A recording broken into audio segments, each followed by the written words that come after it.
What if I told you one of the fastest ways to blow your Southeast Asia budget is not the flight, not the hotel, and not even the food. It is your luggage. Because a lot of cheap flights across Southeast Asia only stay cheap until baggage fees start stacking up. And once that happens across multiple stops, your budget trip can quietly become much more expensive. Before your next trip, ask yourself this: are you packing for the trip or packing for your anxiety? That is the real question. A lot of travelers pack the way they always pack. Extra outfits, extra shoes, big toiletries, backup options, just in case items. But Southeast Asia is often a different style of travel. You are dealing with short flights, ferries, island hops, hotel changes, humid weather, and constant movement. In that environment, overpacking is not just inconvenient, it is expensive. A normal suitcase can wreck the economics of a cheap flight, and the problem gets worse when your trip has multiple legs. Bangkok to Phuket, Kuala Lumpur to Langkawi, Singapore to Bali, Manila to Cebu. One baggage fee might feel manageable. 3 or 4 of them, that is where the damage starts. Cheap airfare can be a trap, not because the flight is expensive, because your bag turns it into an expensive flight. And here is the frustrating part. Very often, you are paying to carry things you barely use. That is the sting.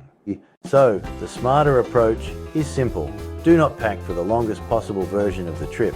Pack for the most common version of your day. And in much of Southeast Asia, that day is usually hot, casual, humid, and simple. Unless you have a very specific reason, you generally do not need heavy layers, multiple pairs of shoes, or a different outfit for every location. A lot of people pack for the fantasy version of the trip, the nice dinner they might have, the shoes they might wear, the situation that might happen, and before long they have built a suitcase around low probability scenarios. The real luxury in Southeast Asia is not more stuff, it is mobility. Less dragging bags upstairs, less hauling suitcases through ferry terminals, less sweating through transfers, less waiting at baggage carousels, less repacking every 2 days. That is a better trip. So here is the first major shift. Aim for personal item or light carry-on travel if you can. That does not mean every trip has to fit into one tiny bag.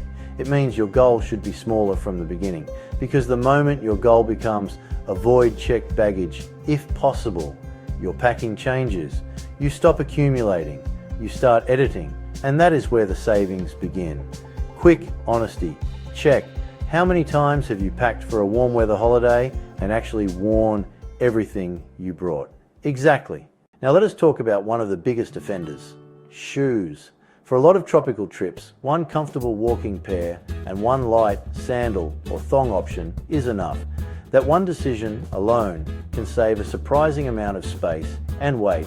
Shoes are bulky, shoes are heavy, and once people justify extra shoes, they usually justify extra outfits to match. That is how one small choice becomes a packing spiral. The same goes for toiletries. If your bag is near the limit, full-size liquids are not convenience. They're expensive weight.